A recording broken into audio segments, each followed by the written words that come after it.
right, good afternoon, good evening, good morning to everybody. This is Derek Harp, your host for the day and the founder and chairman of CSA, the Control System Cybersecurity Association International.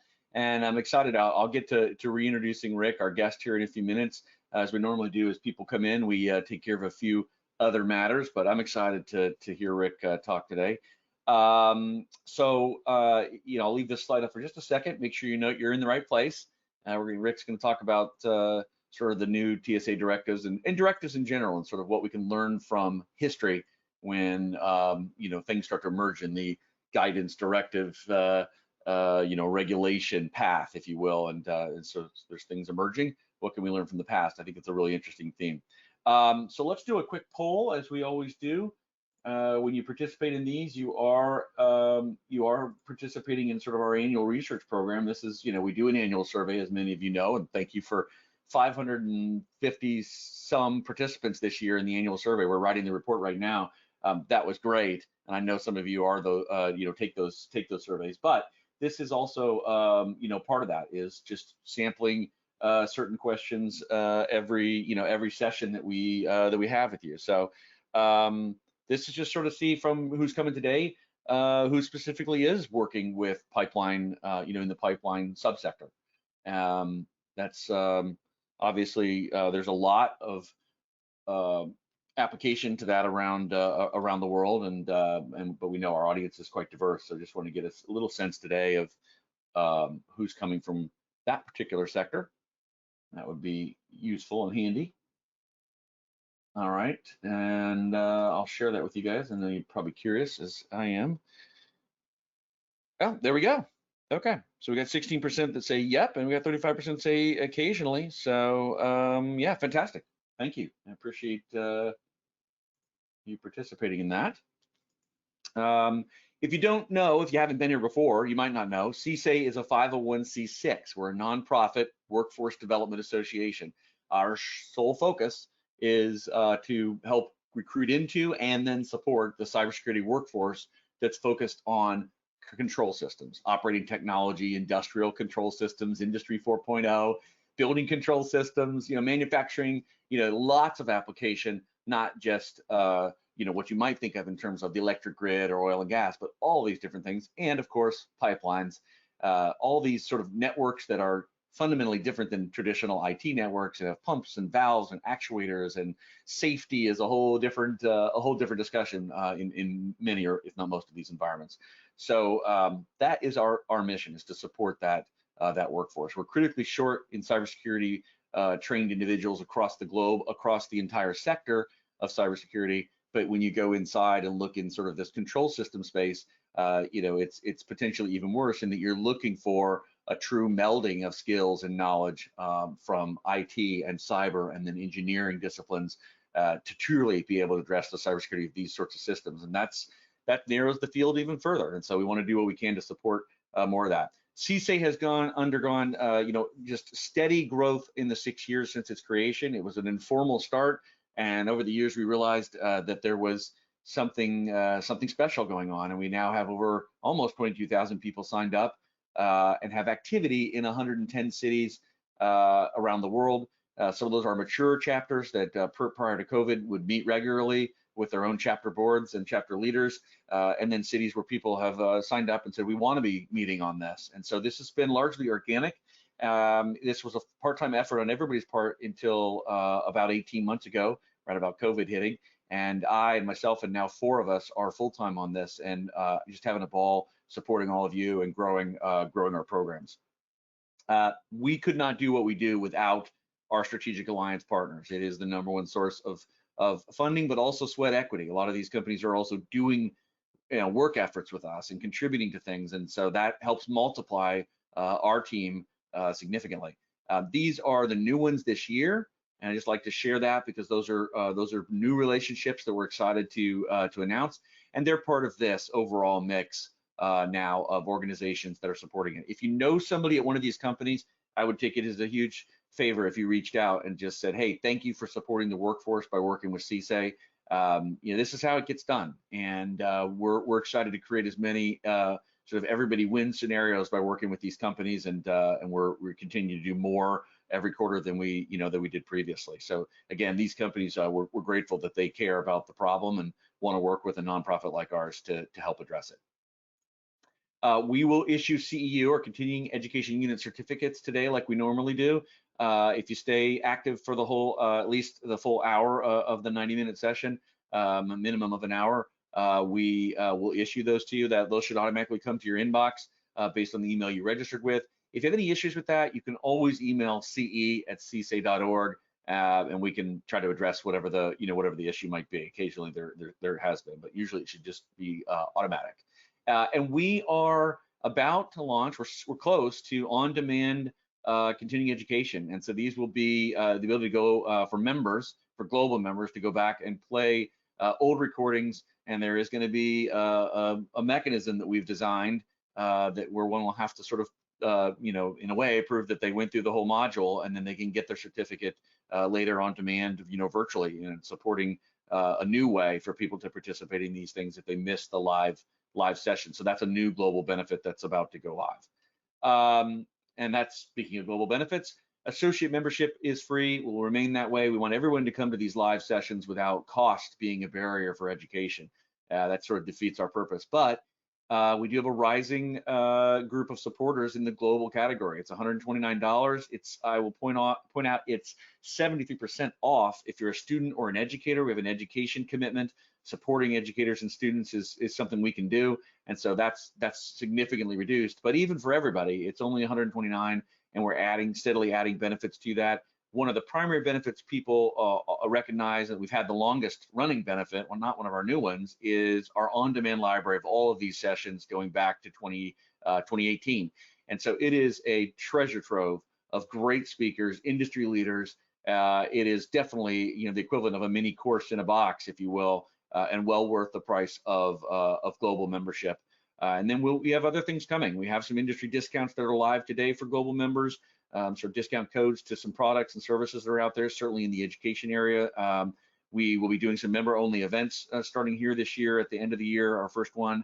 And so there are more opportunities being added, or more benefits being added to the global membership. And we'd love to welcome you as our newest global member. I also have started a Founders Council. This is very informal. It's I'm only visioning right now answering occasional emails from me to people who said, yeah, I'll be on the Founders Council and give you some feedback on new ideas and concepts. We are definitely having to prioritize today what we do. There's a lot of new ideas coming from all of you. Could we do this? Should we do that?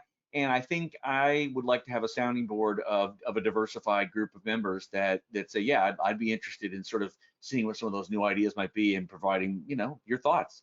So I'm gonna try to keep that very, very lightweight. It might just be 2 or 3 questions on an idea. Do you think it's a good idea, not a good idea, or rate it 1 to 10 or something like that. So not much there, but it could be really, really valuable to the organization if you'd like to participate in that way. We're only going to use that list for that purpose. So getting to the main event, we're going to do our prize wheel like we normally do. And just a quick reminder, if you're new, this is for submitting questions in the question bank of GoToWebinar. It's over there in your control panel, and about today's topic that Rick can address directly today. And so it's really about participating in today's discussion. If we were in a room, you'd raise your hand and say, hey, I want to ask a question, and we'd have dialogue. That's what our original founding meetings were about. And so we try to simulate that. So if you want me to use your name, just say, quote me, and then your question, and I will try to do that. Otherwise, I'll respect your privacy and just try to get your question answered. And so the questions to be entered in the prize drawings, they need to be about today's topic for the most part. You can ask any other question. Our team is on. We will try to address membership questions and other website related questions. Please do feel free to ask those, but those don't enter you in the prize wheel, okay? So with no further ado, I would like to welcome Rick Kahn. He is one of the founding fellows of CSA. He is a former chapter president, one of the very, very first chapter presidents in Calgary. He is coming on now as a chapter president, a regional chapter president for Region 1, which is North America. So that's excellent as well. That's sort of a new development. Rick's been a fan and a friend to CSA from the very beginning. Thank you, Derek. I always say this both personally and publicly that I love the work that you and the team are doing. I think it's a fantastic grassroots networking capability.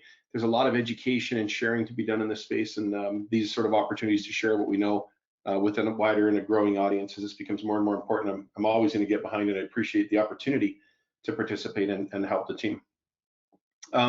As Derek had mentioned, we want to talk a little bit about TSA guidelines. Now, I apologize if there's a bit of a misleading. I'm not going to get into individual line items of the requirement itself. A couple of reasons. Number one, there's no shortage of guidelines, and they all have the same basic premise. You need to know what you have. You need to learn how to protect it. You need to learn how to react, and how do we manage that and maintain it over time. The second is that the TSA is not a publicly available document. It's sort of for your eyes only, or for as needed. And so I don't want to violate any of the information handling that the TSA has designated. Anybody who wants to talk offline, more than happy to do that. But for a public thing, we're going to stick to the general components. So what I want to walk through today, introduce myself a little bit. I mean, Derek has already said wonderful things that I'm not sure I'll live up to anyway, but a little bit of background about how I got to where I am and who I'm with, because that really informs a lot of what we're going to talk about today. And then I want to talk a little about where to start. And as you saw from the title page, we've seen this once before. And so what I'm hoping to do is to share with the pipeline people and the somewhat new to this environment, or even those who are familiar with it but stuck with similar and common sort of challenges in OT, what we're starting to see as trends and differences in the future and in organizations that are making significant changes to what they used to do to how they are doing it. So if you already are doing things, then maybe this is a chance to refresh and get a little more efficient. And if you're not, well, then I really hope you see this as a cautionary tale as to what to try and strive for and what to try and avoid. As I mentioned, the NERC CIP and the power industry has already gone through this, and I was present for a lot of the initial drafting and guidelines and support work, and some of the discussions we had and some of the challenges people got dug themselves some pretty big holes, and I'm hoping to help this audience avoid a lot of that if at all possible. I do have a case study, and it happens to be a SCADA type, so long haul transmission, very similar to pipelines. I won't confirm or deny if it's actually pipeline or transmission lines, but the same premise holds true. And we sort of have a before and after, what we typically see, what power struggled with, and then what a new generation sort of approach might look like. I got a summary page just to sort of try and tie it all back. And then, of course, any questions. And as you see, it's in your interest to ask questions. Derek's going to give you some fun prizes there. So we should probably get started, though. We have 90 minutes, and I have 127 slides to get through. Just kidding. I want to give an overview. So I do work for an industrial cybersecurity company, Verve Industrial Protection. We've actually been around since 1993, and admittedly not entirely as security since back then, because security wasn't really cool and sexy back then. Not as cool and sexy as it is now, obviously. But we did start as an automations engineer. In fact, our founder is a DCS programming, PLC programming automation engineer. So we've done almost 30 years of control projects. And we like to think of ourselves as a complete integrated solution provider. We do have a security offerings, both software and services, but we also have automation engineering, planning, support services, et cetera. And so we like to point out that we are OT. We are OT solutions built by OT and for OT.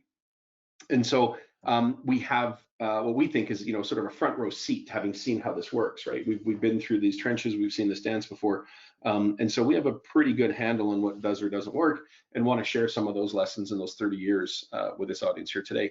Myself personally, I've been doing ICS security almost for the entirety of my career. I started with a company called Kahn. If you're not familiar, they were at one point the largest developer of OPC drivers and connectivity software, but they also had loop tuning and alarm management, so a lot of plant and process improvement capabilities. I started the industrial control cybersecurity services offering within Matricon. We then got bought by Honeywell, where I was put into a global role, and so I've had the benefit of seeing all sizes and shapes of compliance and best practice programs on everything as large as the Saudi Aramcos of the world down to the mom and pop pulp and paper facilities. And so I don't pretend to have all the answers. I don't pretend to be the smartest guy, but I certainly have some battle scars and some cool stories to tell them. Again, I'm hoping to share them with you today, and that's of value to your near-term efforts. So to get started, I want to set the stage. And I put in here that most of today's audience have had some level of program investment policies, et cetera. We rarely see anybody that has nothing. And if this was me speaking to NERC CIP, usually that's a little bit maybe more established or along the lines of compliance, but maybe not as robust or as put together as possible.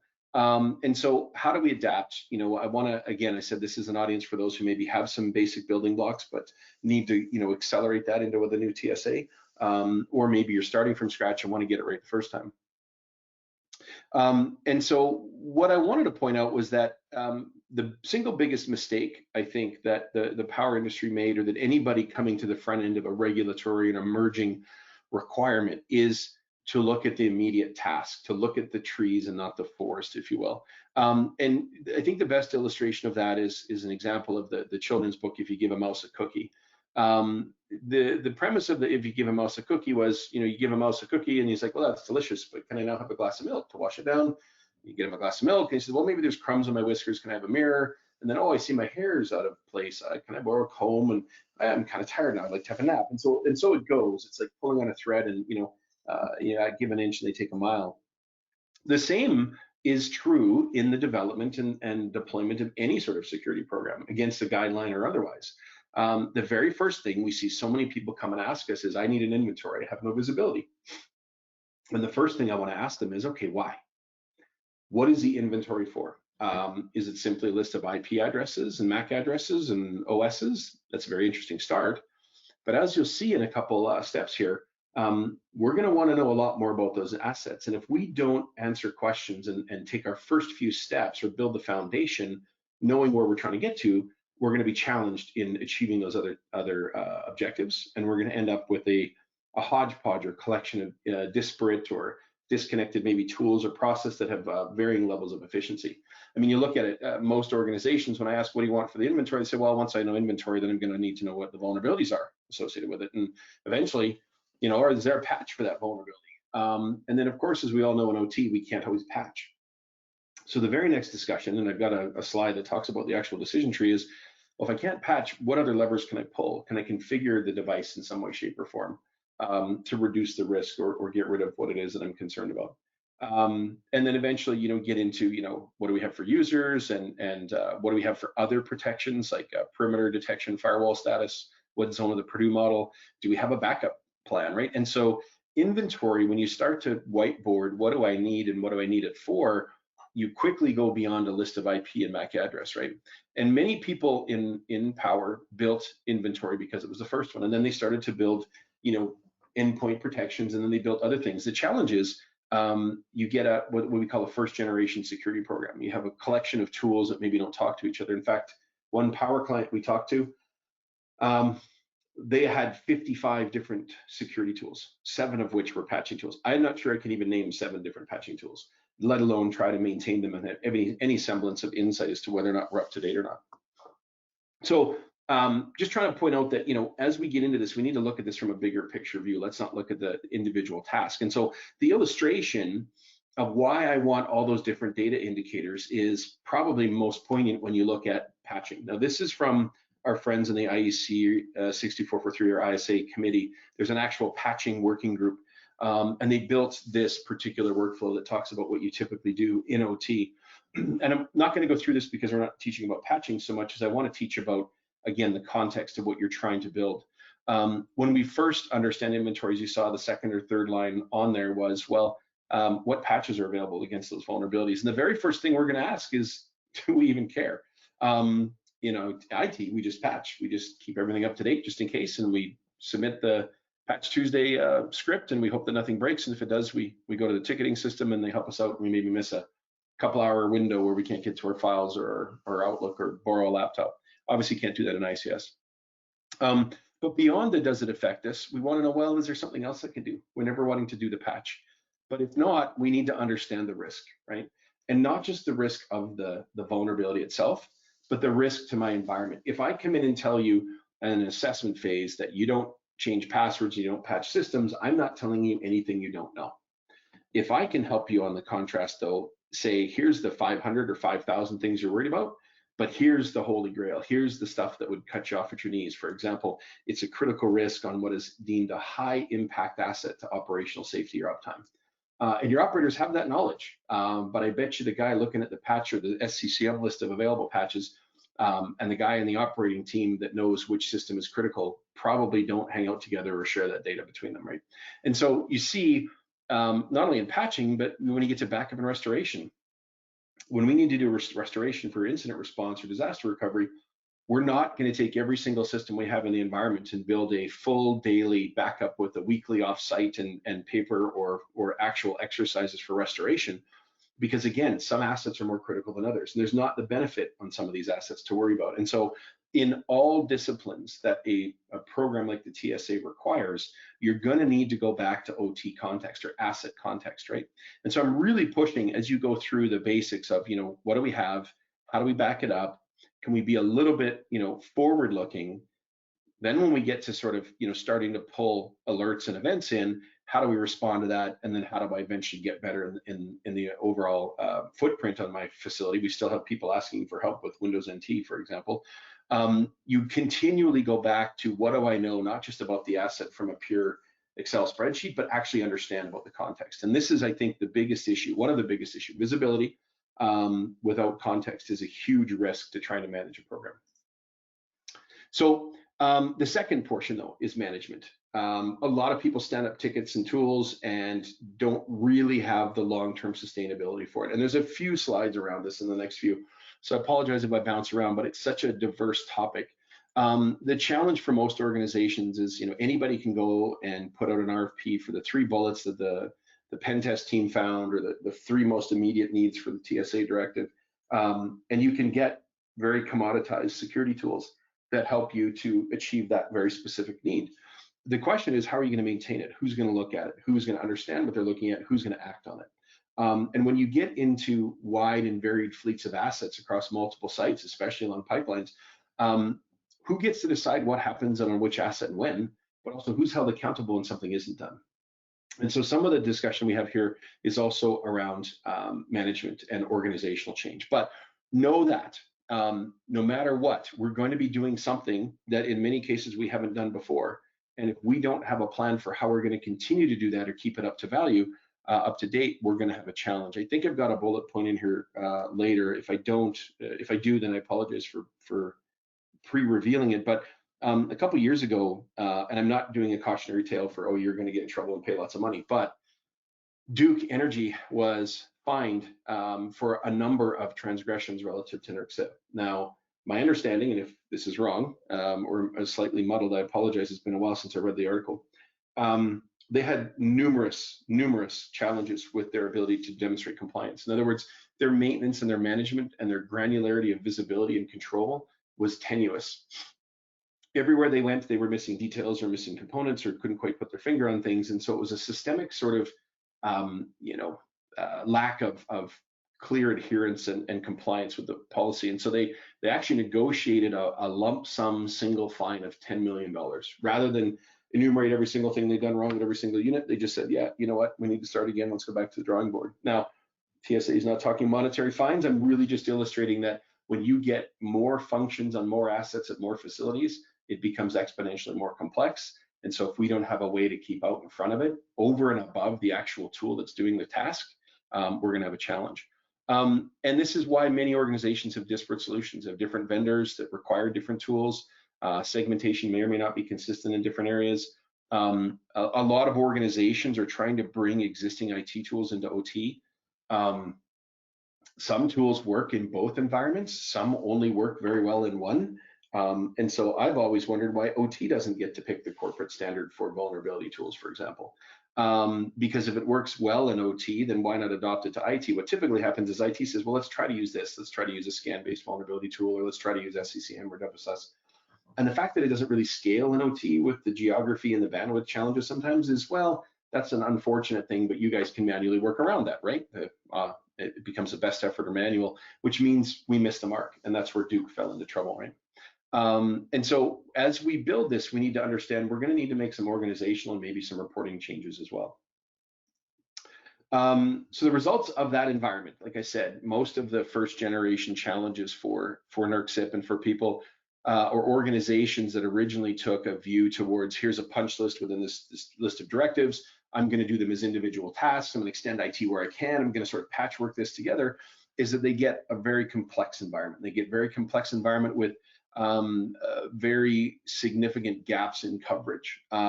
They get a lack of centralized visibility. You know, we have clients that have done a lot of work, but a client that did a lot of work on doing system hardening, and then when they were done, they asked the vendor, how can they prove that the systems were hardened, or how can they track if somebody goes and undoes it or changes it? And the answer was, well, I don't know. It was purely a manual service. We ran around all your assets and all your facilities and hardened them. Trust me, you know, and so there's a real challenge to maintaining that, especially if those things change or if they adapt over time. And in security, like I said, with those gaps, you really, you know, you're trying to do something in the best thing possible, but really you're adding complexity without a whole lot of coverage. And you'll probably lead to mistakes. And yes, I do have the Duke example in there, which is sort of the conclusion of what we should learn from the previous.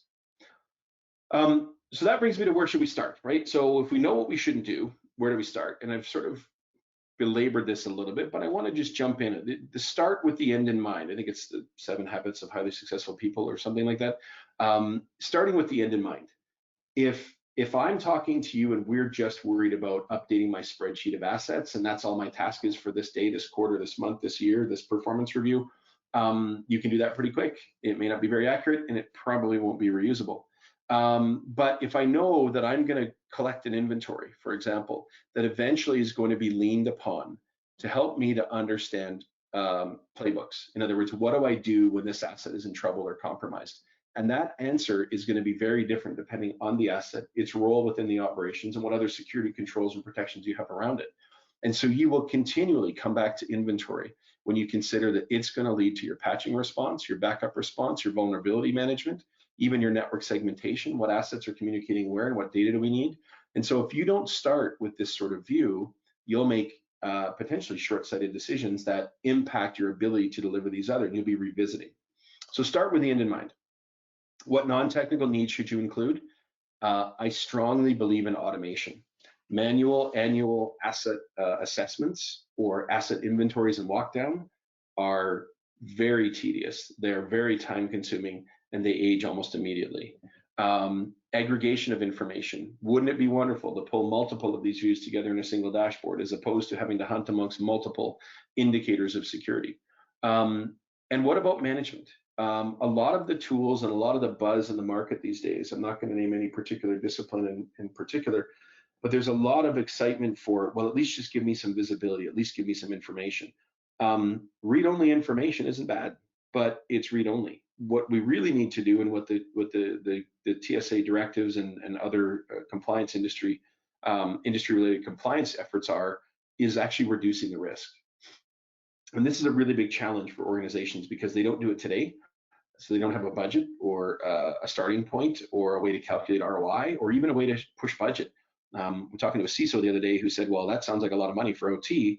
And then when you realize that OT actually has twice as many IP-enabled assets than IT does, where's the crown jewels? What are we protecting here? What are we in business for?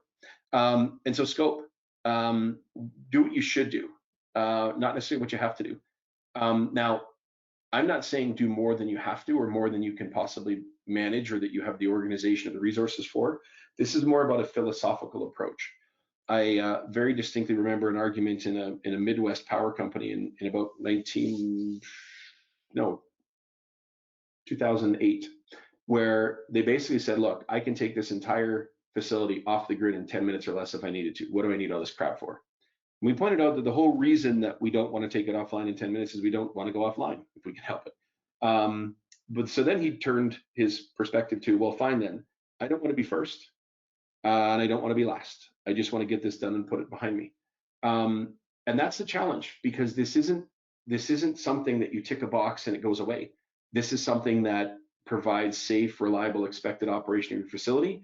And as the guideline continues to strengthen in expectation and delivery and demonstration of compliance, it'll become more and more mandatory.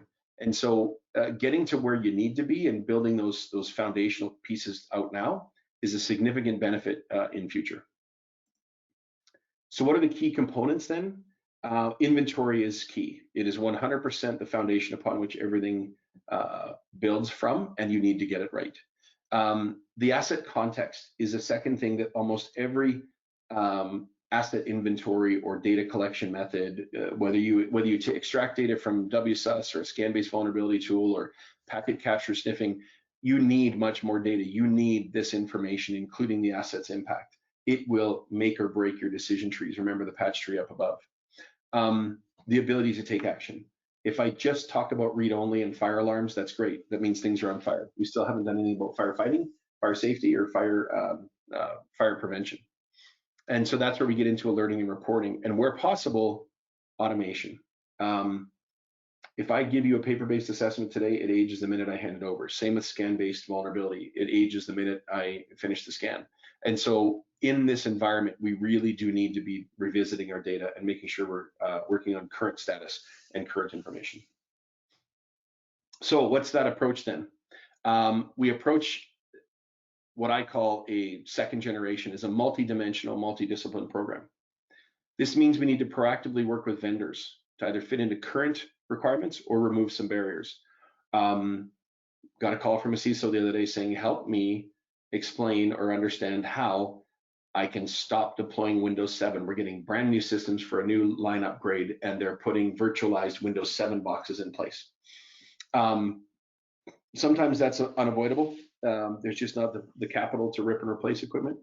But where we can start to educate and build into procurement cycles and future upgrades that we're building security in by design, then you get a proper competitive landscape. One of the biggest challenges I had at Honeywell was we would bid the minimum spec for engineering and capability and flow through and point count and assets and database and historians, et cetera.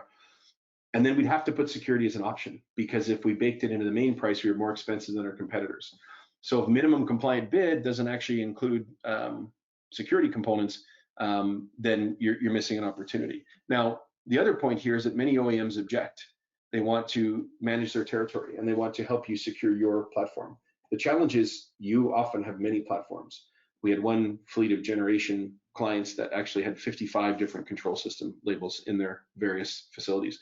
Managing 55 relationships, 55 different versions of antivirus doesn't work. And so more OEMs are starting to build and go direct to market. And rather than building their own tools, they're white labeling more and more of what's available on the market, letting the security companies do the R&D and keep up to date.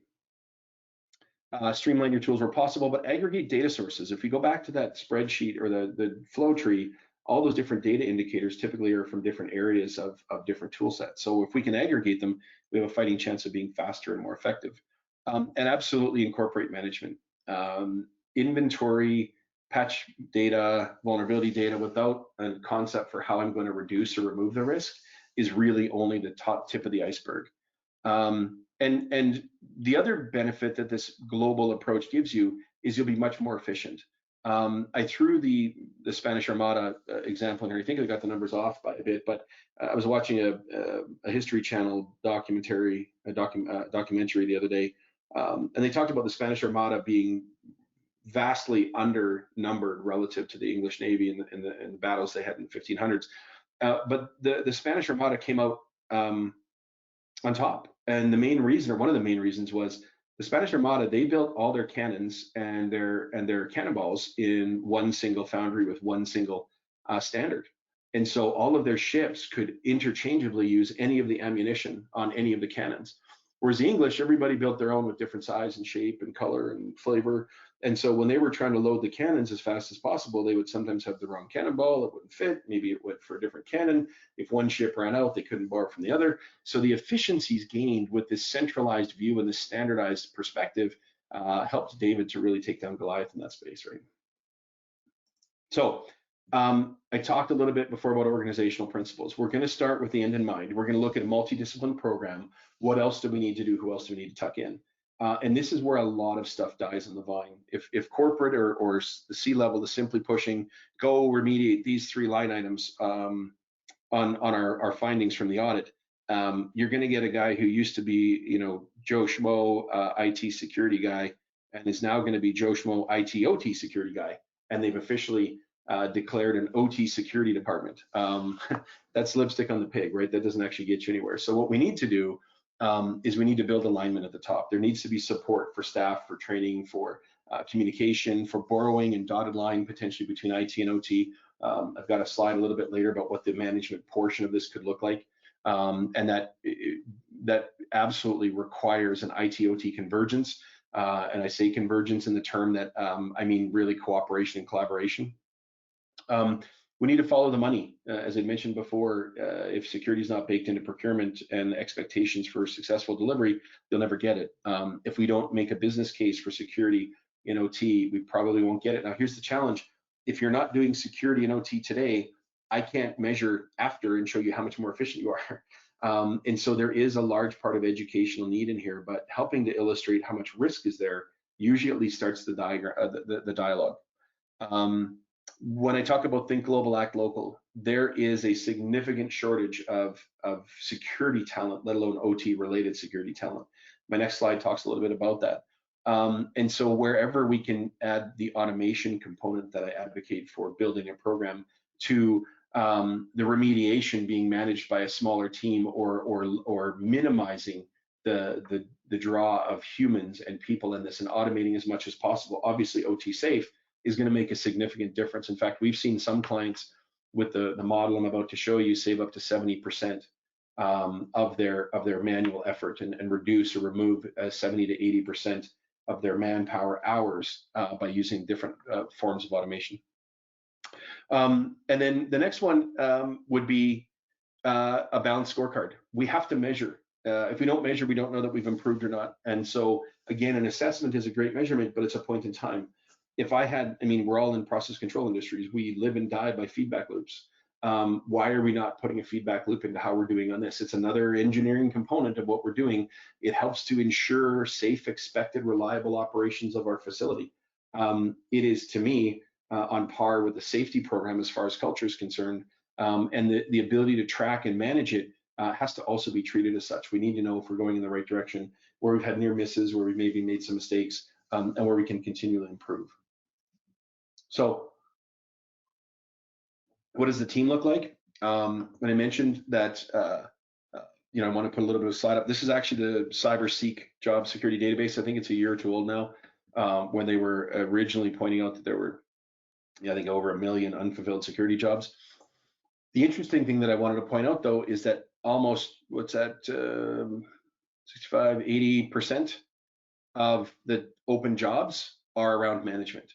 Patch management, configuration management, network and device management, backup and restoration components, the actual doing of risk reduction and system protection. And so again, we can't sit back and do perimeter monitoring and build a really hard and crunchy firewall and network-based or host network-based or perimeter intrusion detection and hope to move the needle. The needs are in the touching and managing and reducing risk on the endpoints. And so when we talk about your team globally, we probably need from the OT, what planning for projects and outages, what support and vendor outreach do we need, which systems can we or can't we touch, and from the IT team, we absolutely want to leverage their expertise in networking, security, patching, et cetera.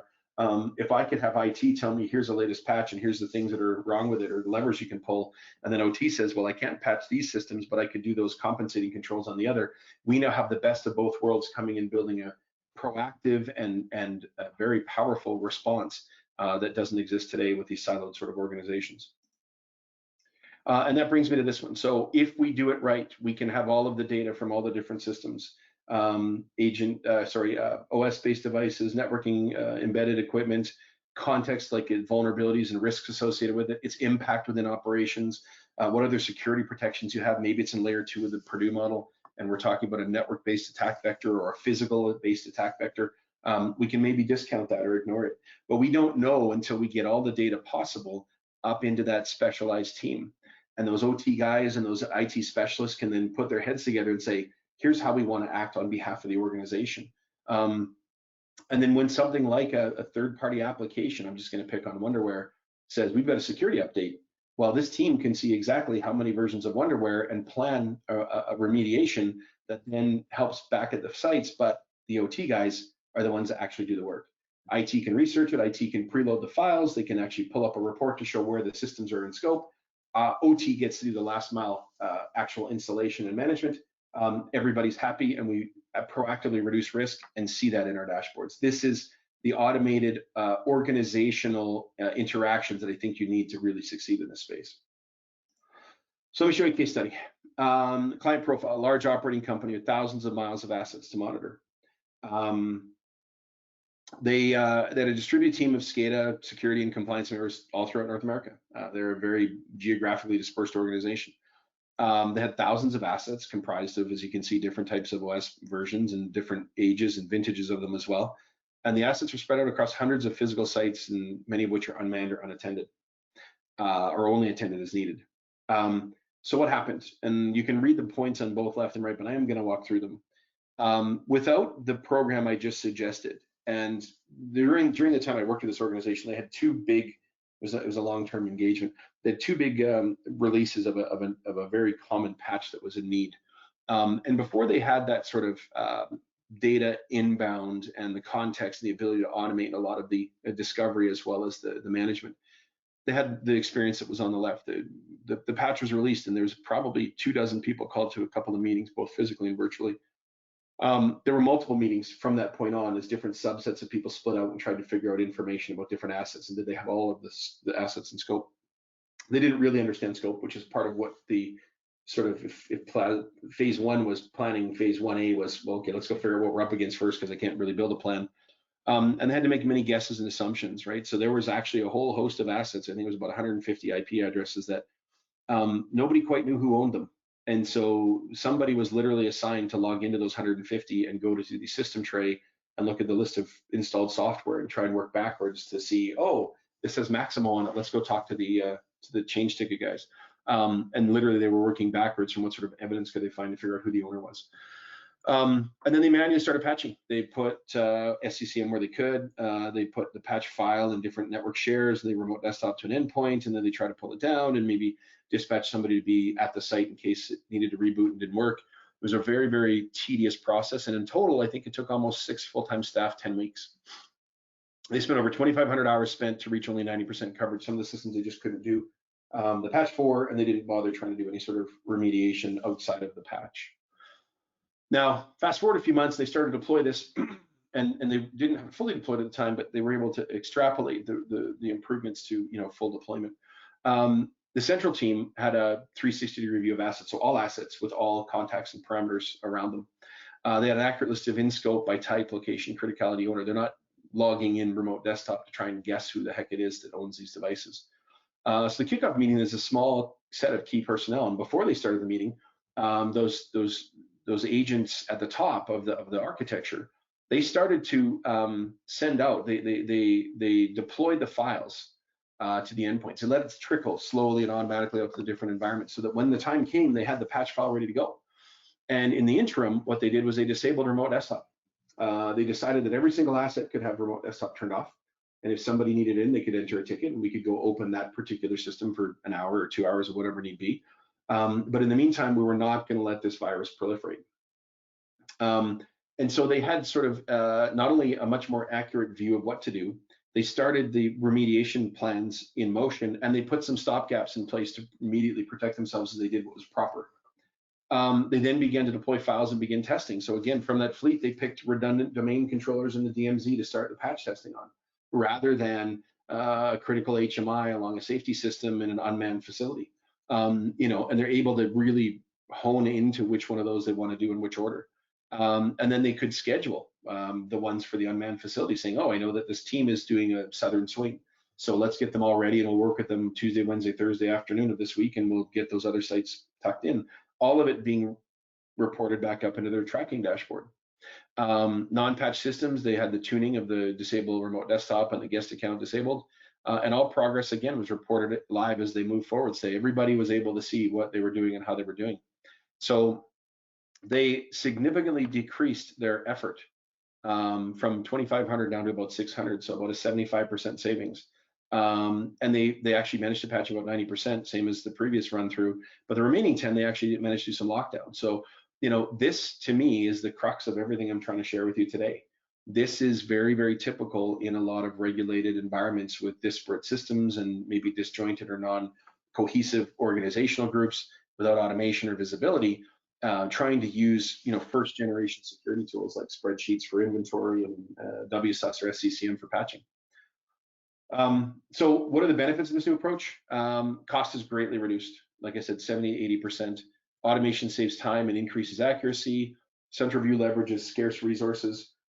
If I were to tell you that you're super taxed, overburdened, very busy field guys, I could do all of this work and only need 5 minutes of their time, once a week or twice a week or under ad hoc situations, as opposed to trying to force these guys in the field to keep up to date on patching and send in reports and manually fill out sheets that they've done and what they have or haven't done or send in examples.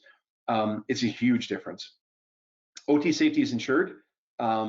We can do all the prep work and the automation and the insight and the research, but we leave the last mile to OT, and that's a key component. And the context, it is huge to OT decision making. I know I just did that one flow chart at the beginning, but it is indicative of multiple security disciplines in an overall program. And then finally, tracking. If I can track and show the CISO that, look, here's the money you gave me, the people we have. I've got only 3 guys. I have 600 hours instead of 2,500. I've got this much more lockdown and understanding. And by the way, I've got my finger on the pulse.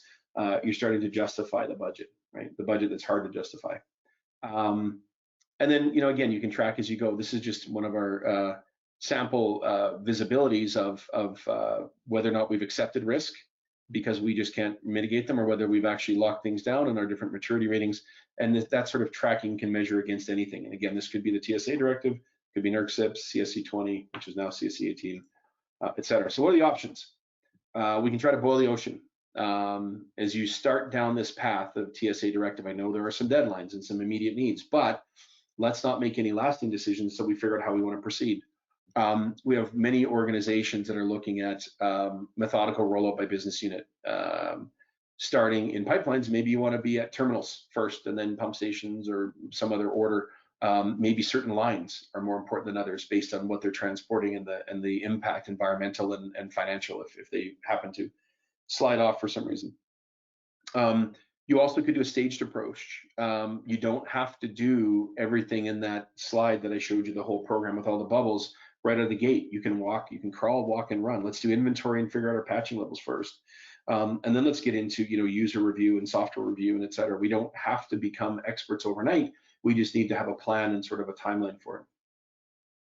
And the benefits then of the second generation approach, there's twofold. In the project, as you start to roll this out, multi-division, multi-department involvement rather, in the planning will significantly aid in execution.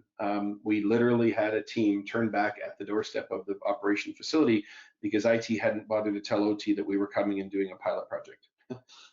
That's the other extreme, of course, right? But somewhere in the middle, if you involve multiple disciplines and they go back to their water coolers and talk to their people, it's not out of left field. You get more questions, you maybe take a little bit longer, but you get much better buy-in and therefore maintenance and support. And then on the maintenance side, this sort of approach gives you much better visibility. That example of system hardening and not knowing what was or wasn't done is a key indicator that if we're going to spend the time and money to go figure out what's out there and what it looks like, we probably should have a mechanism to update that and track it as well.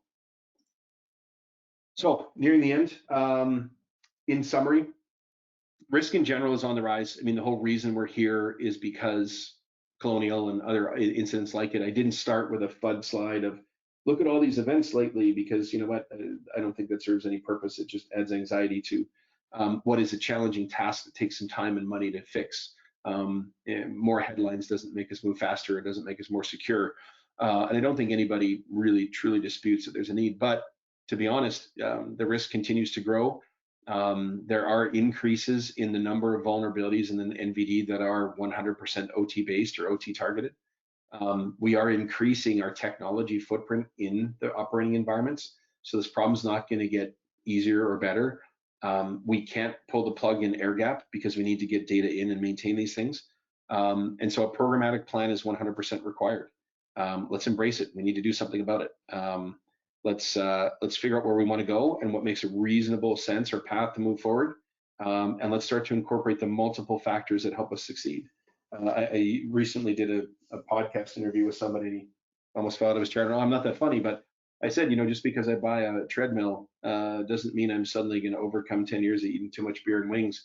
I need to put some time in, and I need to have a multidiscipline approach, and I need to realize that it's going to take more than simply, buying a treadmill. I need to use it. I need to compare that with diet and exercise and proper sleep. And that's really what I'm trying to help you do here. All roads that we've seen in any organization, any standard, any guideline, lead to a comprehensive real-time inventory. You really do need to have your finger on the pulse. And the second generation of OT is very realistic. I can point you to a number of global industrial gases, pipeline, transmission, manufacturing, refining, that are embracing this approach and having significant step change improvements in their security and their visibility. It's not super easy to get started. I mean, there's lots of guidelines and lots of experts, but getting started is first understanding the data and building your plan. But once you do, there's a significant benefit to this type of path forward. And so I can't say enough that, to me, the second generation of security and OT, and like I said, I've been around 20 years, I've seen 2 attempts at the silver bullet. The first was in 2008 or 9 when whitelisting became very popular, and everybody thought we could just whitelist stuff and never touch it. It's a set and forget environment. Aren't we great? Well, whitelisting is a very powerful technology, but it's not enough. And then recently, there's a lot of buzz around venture capital passive tools, and they are absolutely fantastic for intrusion detection and anomaly detection. But that's what they're designed for. That's what they're engineered for. They're not designed for inventory or vulnerability. They don't actually reduce risk. They're an and to this program. They are a component of this program. But we can't believe the hype. The reality is we need to roll up our sleeves and do the hard work, and do the heavy lifting and understand what we have and tune and correct and remediate where we can. It is what the future is. These regulations and guidelines are not going to go away. So, Derek, that's about it for my prepared stuff. I know we've got a little bit more time, but we are near the top of the hour. I think we want to switch to questions. So I will stop sharing if you haven't already kicked me off. Yeah, so there's Rick's contact information, which he was willing to share today if you want to reach out to Rick. So Rick, we got a lot of questions, and you've got some definitely about the directives, since that was in the title. So I think there'd be a little bit of discussion about that, just sort of, especially because people want to be clear on a couple factors. So I'll bring those up for those of you that have asked about that. With no further ado, let's go into it. So are TSA guidelines, or are they, are these guidelines or directives? I thought they were directives. Are those compliance in nature?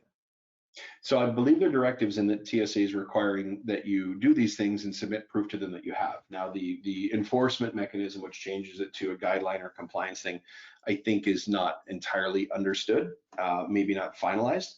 But if NERC CIP was any indication, you can bet that would be the very next phase if it's not yet formalized. Yeah, what I, when preparing for today, looked up was that the first one, there was been a 2-parter for DHS announces new cybersecurity requirements for critical pipeline owners and operators, May 27, soon after the incident this year, and then July 20, a second one. And what they're saying, at least in the directive, is that it will require critical pipeline owners to do a few things: report confirmed and potential incidents. So that's one thing on reporting. Designate a cybersecurity coordinator. So somebody that can be reached 24 hours a day, 7 days a week, and then review current practices and make a report within 30 days about gaps and any kind of related remediation. So that was sort of in the first one, and the second one, augmented that, sort of reinforced some of that, and then gave some more specificity. Yeah, Directive 2 on draft issue July 20, effective July 26. There are specific requirements: implement following cybersecurity measures such as multi-factor authentication, network segmentation, log retention policies, filter sufficient to manage email, etc. So really a multidiscipline program. If you look at, again, NERC CIP with the CIP 7 and the various protections, CSC 20, they're really just expecting the pipeline organizations to start to build these best practice around software updates and patches for OS, apps, drivers, firmware, etc. Right? So there are very specific details in there, and I didn't mean to gloss them over. I mean, they are common across every single standard: NIST, CSF, CSC 20, IC, NERC CIP. They're all in there. And so when you look at what's happening, they expected this to be done fairly quickly, but also have a 180-day review to review the effectiveness. And so the part that I'm talking about, management and maintenance, that 180-day review is likely going to become something that then eventually morphs into what NERC CIP is doing, and that is scheduled audits. to say, okay, we may not come every 180 days, or you may not self-report. We're going to actually come and knock on your door, and we're going to spend a week together and do a full exam, right? So again, as we can sprint to this first directive, which came to light the 26th, with zero trust policy and group account and an admin review and account review. But again, if we treat it as a project or a one-time event, we're going to miss the opportunity here for what I'm almost certain. I'm willing to bet you the next beer, Derek, when we're in the same city, that this becomes an enforced or compliance type of regulation as well. That's your prediction. We heard it here. So I jumped the gun too. Before we get to Q&A, I'm so eager to get into some of these questions. So we're going to do the prize wheel here for people who have already submitted questions. I just gave you another minute or two to get one in, but I think we're there. And so we're going to use whatever email you registered is how you'll get your prizes. So you need to alert somebody on our team if that's not how you want to do it. So as they get the wheel ready, just want to reiterate, there's lots of ways to get involved. You can go to the main site and click get involved in a couple different locations and tell us a little bit more about you, and we'll get back with you on that. Okay, so let's see who today's winners are. Joseph W. All right, a membership and a gift card. Thank you for submitting a question today. Who is our next winner? It's stopping on Trent J. Congratulations. Is that my buddy in Calgary, Trent? I hope that's you. Could be. We'll have to look in chat here to see if he. I recognize that name and number, and I recognize the industry, but I'm not going to say. We shall protect the innocent. And Grant L. There you go. There's today's winners. Congrats, winners. Thanks for participating in in the group discussion that we're having today. And let's see. So there are regional boards. Rick is heading up the North America board, so I thought it's sort of appropriate just to mention it today. This is in its infancy. This is an attempt for us to sort of handle the scale that we're at now and be able to support people all around the world, especially in other time zones, even more important than here in North America, to find, have some time zone appropriate meetings and presenters and opportunities. So this is forming now, and there are other opportunities. So just let us know if you'd be interested. Please fill out your post-event survey. These are super critical to us, and we take the constructive criticism as well as the positive feedback. We love that, and that's been, you've been very generous with your comments. But if there is something we can do better, and we're looking at everything. Marketing frequency. We find we don't want to do it too much, but if we do too little, people say, "Oh, I missed it. I didn't know you were having the event." So that's always a challenge for an organization. And so, if there's something that you think, we could do better, then let us know. We want to keep our finger on that critical pulse. So let's do the last poll of the day. Let me go find that and launch it. And here we go. Has your organization been affected by ransomware? So we know ransomware is, the big discussion, by far not the only thing that we need to be concerned about in this space, but it's, it's got some bandwidth, and it's certainly got some attention of various people. And so we're curious. Now, this would be about your OT part of your organization specifically, if you haven't already answered it, not traditional IT network ransomware attacks, but something in the operating technology or control system part of your business. That's really what we're looking to take your temperature on today. All right, great, thank you. We got a large percentage of you have participated. Really appreciate that. And so I'm going to go ahead and share. We'll get back to Q&A here quickly. Yeah, there you go. So a little bit of activity, but not a reported significant sort of disruption aspect to it in this particular sample. But certainly people are reporting there is some activity. And another quotient 20% don't know, which is quite common obviously for a lot of these questions. You're not really sure, and that's obviously something we're looking to shore up everywhere, is at least have knowledge of these things. That's a big step forward. To the degree that that's possible, it's not always easy. So that brings us back to I'll cycle some slides during Q&A. So let's go back to that.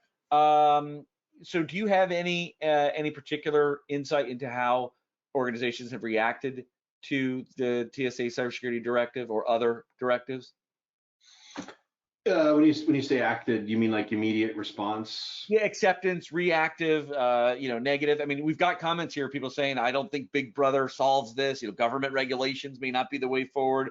That's always a mixed boat. There's various opinions on that. Yeah. What have you seen any reaction to this? Yeah, no, the Big Brother concept always pushes back, and it's a debate that'll never go away. What's better does regulation help or hinder, right? And because Yeah. the big argument with NERC CIP again is a parallel was, well, yeah, you're compliant, but you're not necessarily secure, right? Yeah.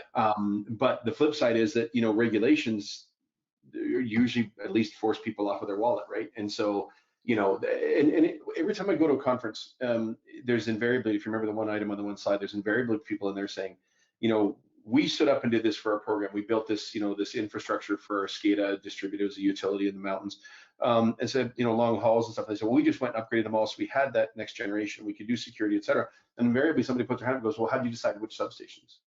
And the presenters were like, well, what do you mean which substations? They said, well, why would you do all of them if you don't have to, right? And there's that compliance angle, right? I have to, it's a stick, not a carrot, you know what I mean? So I totally get, that there's some challenges, and it comes down to the organizational risk appetite and what their, engineering philosophy is kind of like. We have some organizations that are leading the edge, and we're running to catch up to what they're expecting for security. And we have others where we don't even know how to spell security. Let's start from the very beginning, right? And so you find different approaches in both of those scenarios. I personally, I like regulation because it gives somebody something to point to and at least adhere or try to, although there's not a shortage of guidelines out there. There's dozens that we could be building to.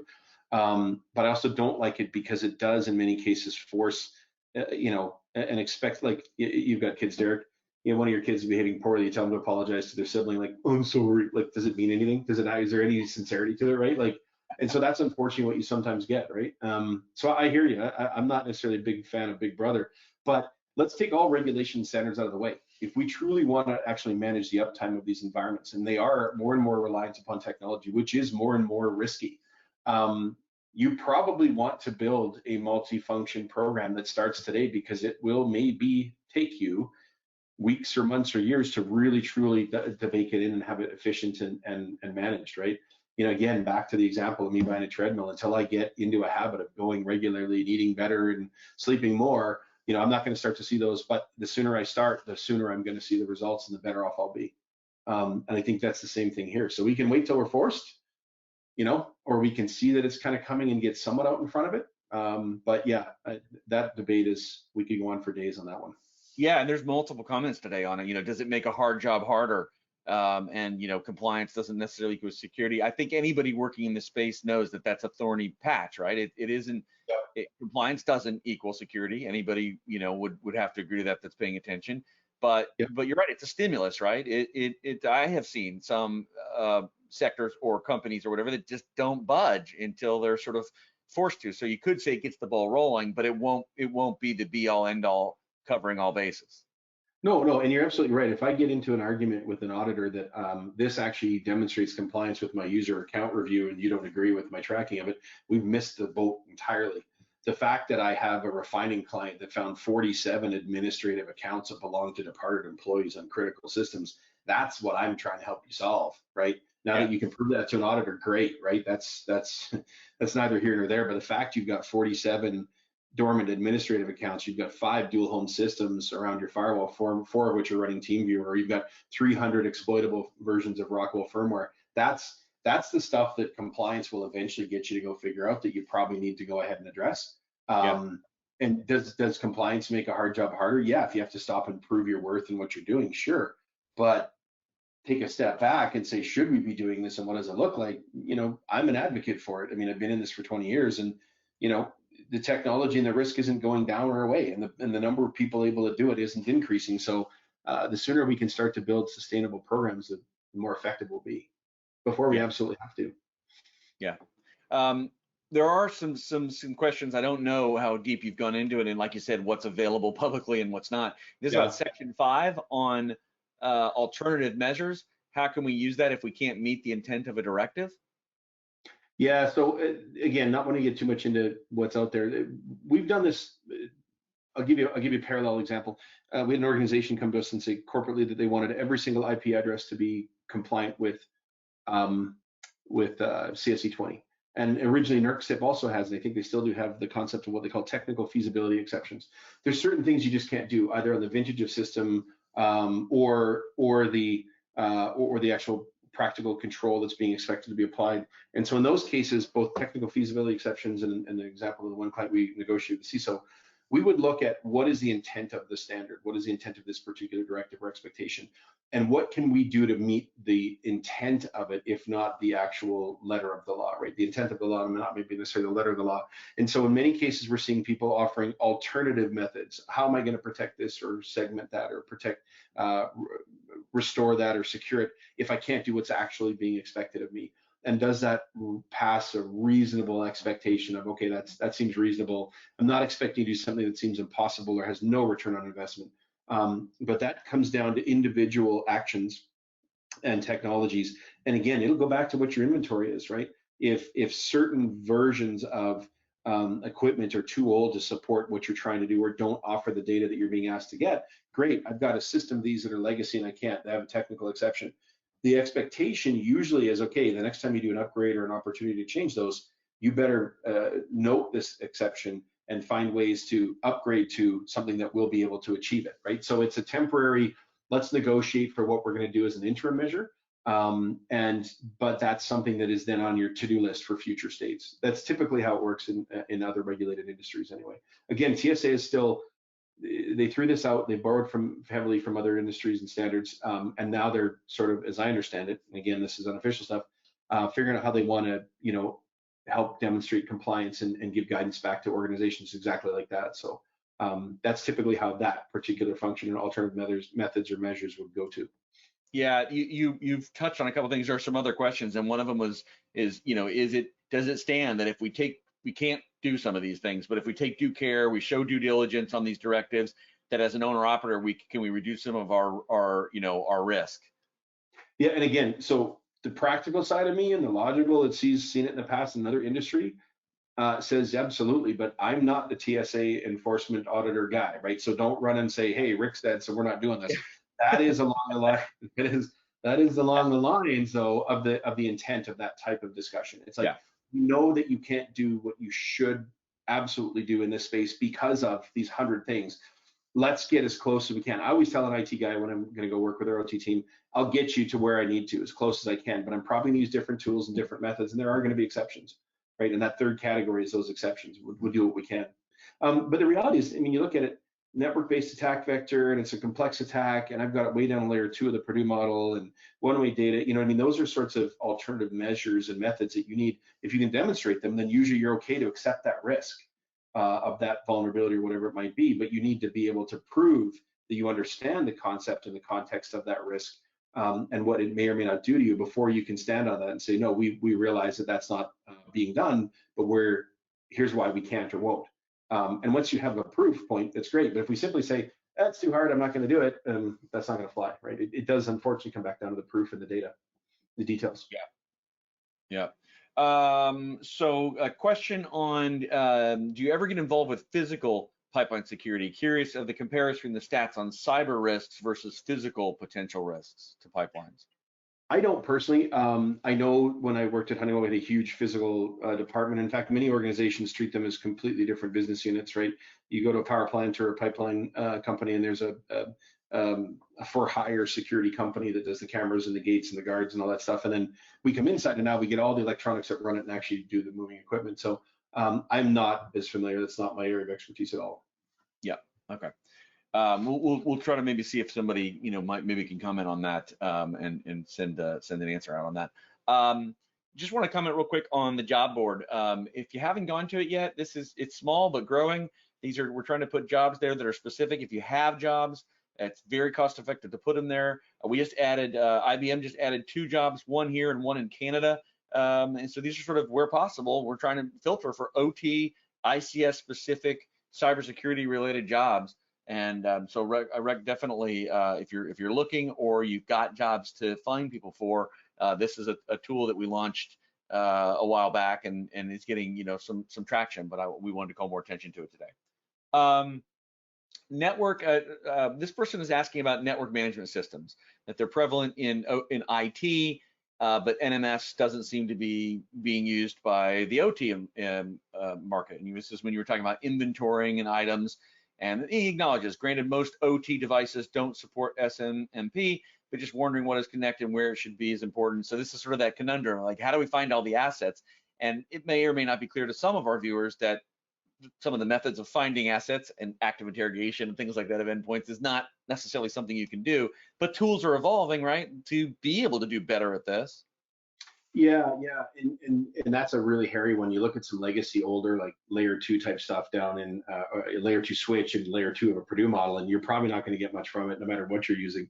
So there is some legacy stuff to overcome and some manual effort, but the tools absolutely are evolving. There is much better visibility, new generation, industry accepted protocols. I mean, I know Rockwell heavily uses CIP, which is an open protocol that has very good security and ability to connect to different devices and pull back information. But yeah, OT is not using the latest and greatest in some of those because they are a few years behind. I mean, like I said, we still have clients asking us for help with NT and XP and Server 2003, right? So the networking gear is similarly challenged, and in many cases doesn't support SNMP, but we're getting there, right? And in the meantime, there's better tools to help with the legacy stuff, and there's better refresh rates of some of these starting to come up and hopefully help to get there. But yeah, there's a lot of options right here on this screen. Yep. So quote me, Greg Chabra, awareness of zero trust and secure access service edge concepts are growing across industries. What part of the TSA directives can be addressed through zero trust or SASE implementation? Likely in the second generation approach? Yeah, in fact, there's a line item, and again, not wanting to talk specifically about one of the bullets is implement a zero trust policy provides layers of defense to prevent unauthorized execution. There is a lot more of host-based intrusion detection, carbon black continue and type like products like carbon black, Mac VPO, et cetera, continue to evolve their ability to challenge to detect unexpected changes and maybe stop them. This does get us though to, when you talk about the actual language in here, prevent unauthorized execution. That starts to sound like SOAR. And I personally have not seen anyone in OT embrace SOAR in any way, shape, or form, simply because of the operational environment, right? I mean, if something's behaving the way that, or it starts to behave the way that we didn't expect, do we automatically turn that off or shut it down? Now you can. Second generation platform that we're talking about, that loop back of not only do I see what's out there, but I'm gonna go take action on it. You could disable a network card or a device or even shut it down, but you need to know what you're shutting down and what its ramifications are, right? So it's not all that automated. If you need a human to come in and say, look, we probably should shut this down. What is it I'm shutting down and who do I need to talk to and can I even do it, right? So the zero trust requirement, I think, is a stretch for pipelines, I think for OT in general, depending again how you define it, what you want to do, but there are components in what we're calling a second generation that collect data from endpoints and do SIM and machine learning based capabilities at the host level, so that you could then go to a zero trust, at least alerting and monitoring, maybe not actually acting, but I'm seeing a pretty significant development in that space as well. Yeah. What are your thoughts on the deployment of NERC CIP versus the pipeline guidelines? Now you've talked about this, but this person asking specifically the prescription of security functions. Do you see possible, from the lessons learned, do you specifically comment on prescription of security functions? So I think the question is around CIP 7 and the actual security protections you do on the assets themselves, because a lot of NERC CIP is around, and it's a lot of what the TSA directive is about. They're talking about antivirus, anti-malware, filters to manage traffic. That's a lot of the system hardening that CIP 7 talks about. So I'm not sure if I understand what the question is. I mean, I see a similarity to them. I see that, and again, I started this with, if you look at any guideline, I mean, look at the NIST CSF, it is exactly that. It is, let's take 10 different guidelines and let's map them to common functions. And every single one of them has an inventory component followed by a protection component, which is, I think, what we're talking about here. And that is least privilege, system hardening, patching, vulnerability, antivirus, anti-malware, user review, software review, et cetera. So my comment on them, I guess, would be that they seem very similar and they're going to continue to evolve in that method. The what's not clear to me yet is how and if the TSA is going to enforce and otherwise maybe penalize for lack of having those protections, or those protections being up to date and tracked. Okay. Okay, just back on SNMP, does TSA have anything to say about SNMP version 2?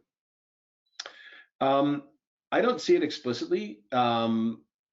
Obviously, the newer versions of SNMP are more secure. What I can speak to in our environment is that we have clients that if we have to use SNMP v1 to get to them, then we will, but we'd rather they, again, upgraded like those older switches as we get to, it can be an exception that today I can only use SNMP v1 on these devices.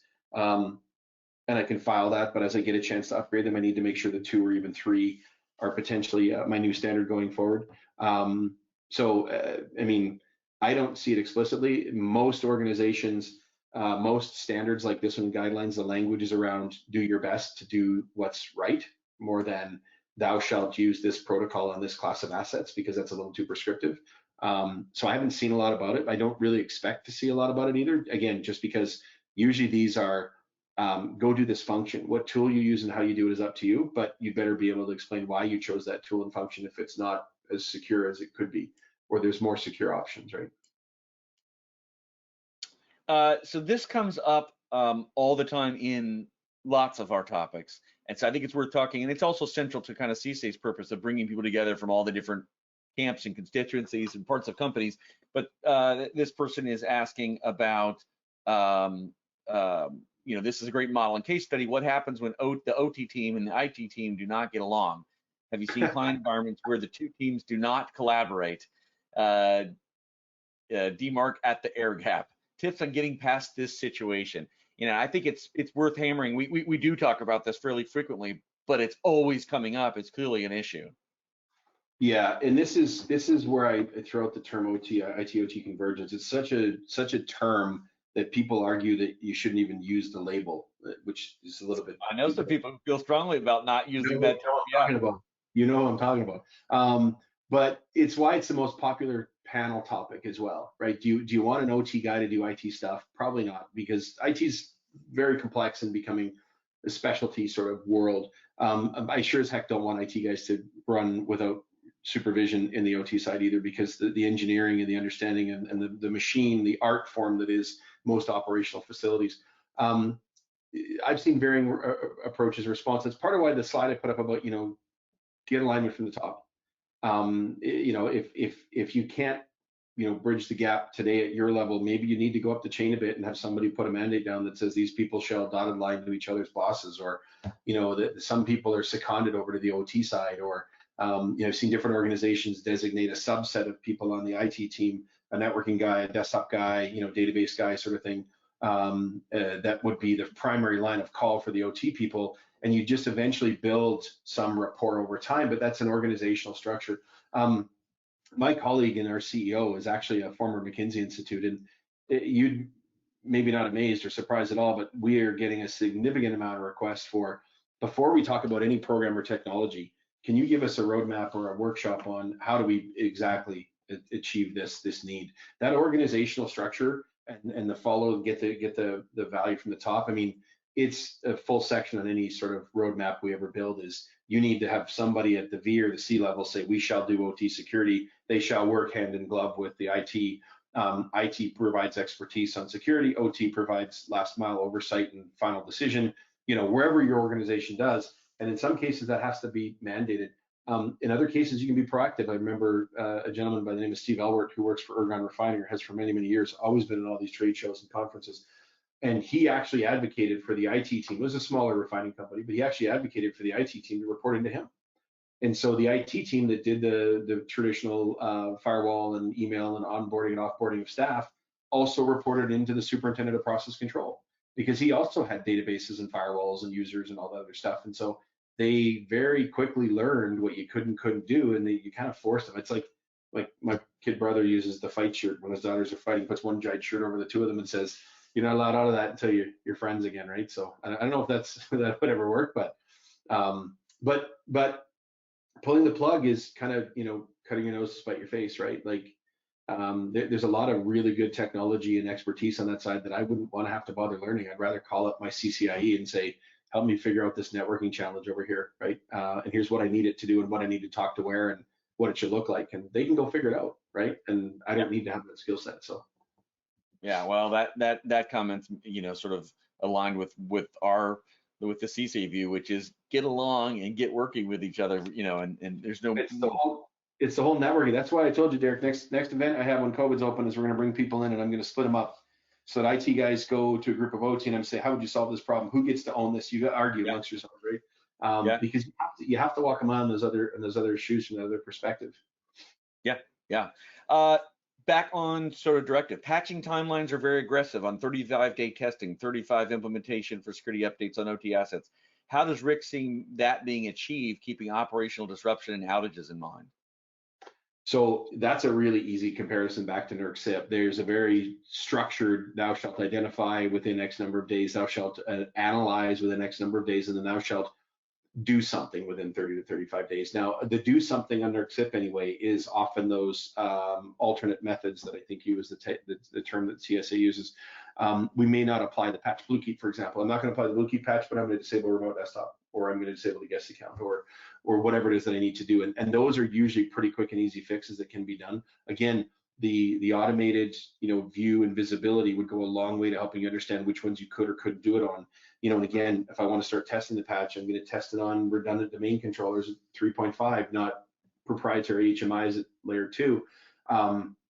So even that question goes back to what do I know and what levers can I pull? Automation, of what you have and where you have it and what version it is significantly speeds your ability. Now, go back to IT and say, IT, what's wrong with this? And we have, there's one pipeline company I do work for, they have a guy who all he does is sit and look at vulnerabilities, analyze and throws them over the fence, says, here's an issue, it's considered medium according to our corporate standard, therefore you have to do something within X number of days, which is a little more proactive than what the TSA is. Now that's changed it, but that's it, he just throws over the data, and now the operational team has to do something about it. So there's room to improve, but once you sort of get into it, and the power industry has been doing it for a number of years now.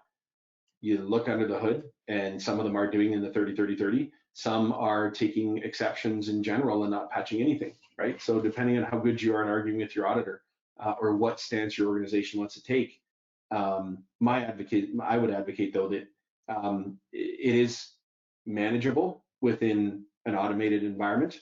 When you have 3 different buckets of time: identify patch, analyze the patch, and then do something about it, as long as the do something about it isn't have to patch and reboot everything, which often it isn't. Further clarification, so in the past, alternative methods are subject to interpretation of the auditor? Unfortunately, yes. Yeah. So I thought that was a really important question that popped in later, and because that's that's sort of the heart of the matter, right? It's not, some of this is not black and white. You're dealing with, as these guidances, directives, regulations emerge and are evolving, there are human beings involved in every single one of those steps. Yeah, no, and NERC CIP is guided by, what is it, 7 or 8 different regions, and they each have their own interpreter and their own auditing arm, and so you do get different interpretations in different regions. I think the real challenge for TSA is, if you go back not too long ago, they only had 2 or 3 auditors that were anything to do with cyber, and they were relatively new. So if they're going to suddenly put this in and expect everyone to comply, they're going to ramp up a bunch of staff. And so if you have a whole bunch of new people and you're not really well buttoned down on what the interpretation is, you might get some wild fluctuations in what the approval versus disapproval might be. So hopefully not. I'm not trying to paint doom and gloom, but I mean, let's be realistic. When something's kind of thrown together at the last minute, it's not necessarily consistent.